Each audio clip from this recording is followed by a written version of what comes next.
Hi, friendly frogs. I have another story, and this will be the last one for the day.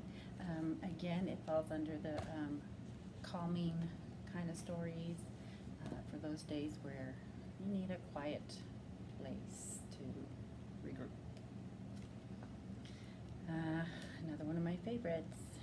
So let's go ahead and begin. Let me turn my camera there. All right. This one is called A Quiet Place. It's written, the author is Douglas Wood, and the illustrator is Dan Andreessen. A Quiet Place.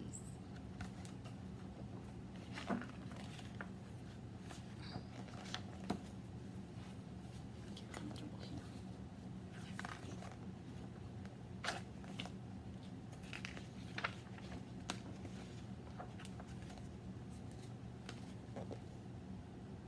Sometimes a person needs a quiet place.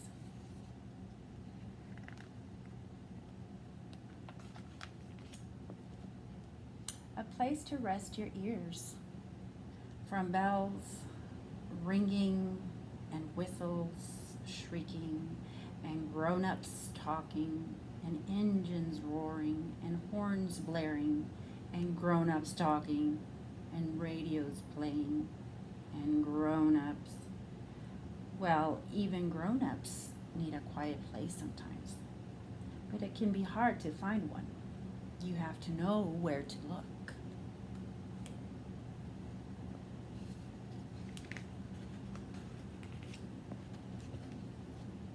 You could look under a bush, a lilac bush, in your own backyard. When you crawl underneath it, all the sounds of the world seem soft and far away, and you can be a pirate finding buried treasure on a deserted island. A bush could be your quiet place until someone calls you to clean your room. Then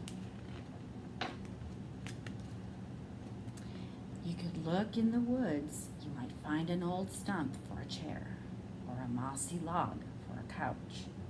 In a green mansion of shadows and sunbeams, it's not really quiet, of course, but blue jays scream warnings and wind signs in the leaves. But it feels quiet, and you can be a timber wolf, the gray ghost of the forest. The woods could be your quiet place, but if the woods are too dark and deep,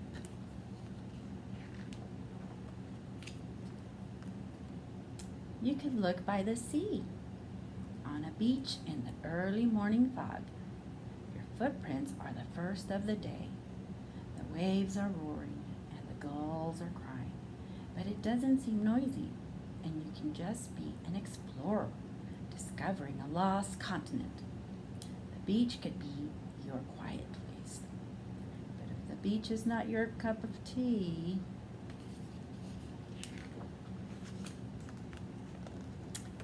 you could look in the desert, where old man saguaro reaches for the sky, and far off thunderheads bloom like sky flowers over the mesas.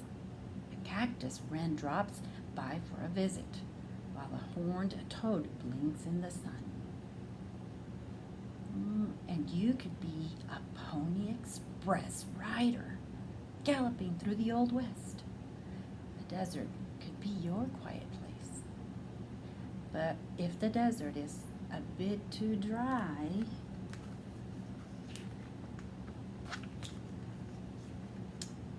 you could sit by a pond.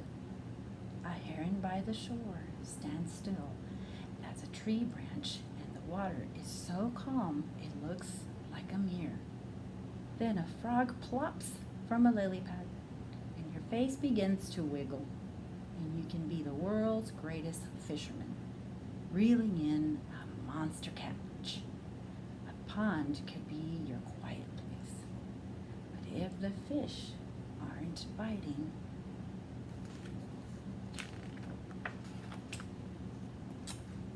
You could look in a cavern where every footstep echoes, and the slow drip drip of water builds new rocks that hang like icicles or stand like sculptures, where days and nights and weeks and years are all the same. And you can be a cave dweller in the lair of the saber-toothed tiger. A cave could be your quiet place. But if a cave is too cold and damp, you could climb the top of a hill where clouds float by like ships or alligators or elephants. On a hilltop, you can see a long way and think long thoughts about how and what and why. And you could be a mountain climber on the top of the world. A hilltop could be your quiet place. But if your legs are too tired for climbing,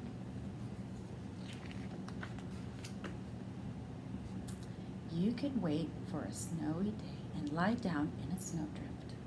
All around you, the falling snow whispers and wraps the world in silence. If you listen closely, you can almost hear it breathing. You breathe softly too, pretending to be a polar bear sleeping in a land where the snowy silence never ends. A snowdrift could be your quiet place. But if it's too warm for snowdrifts, you could visit a museum where brass tigers and bronze lions stand silent guard over fabulous treasures. Every painting is a magic window that your own imagination can open wide and climb through.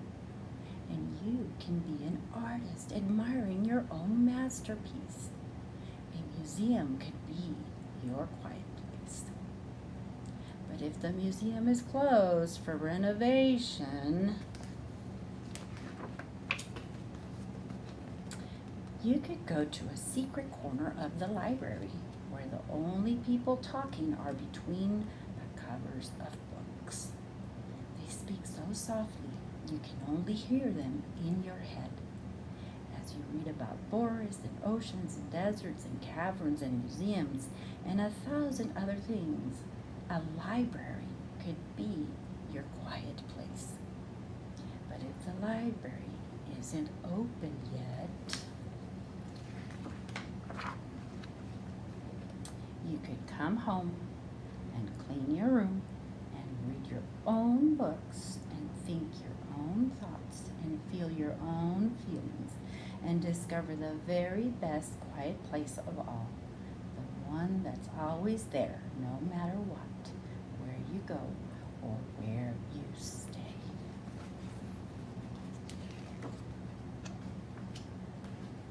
The one inside of you.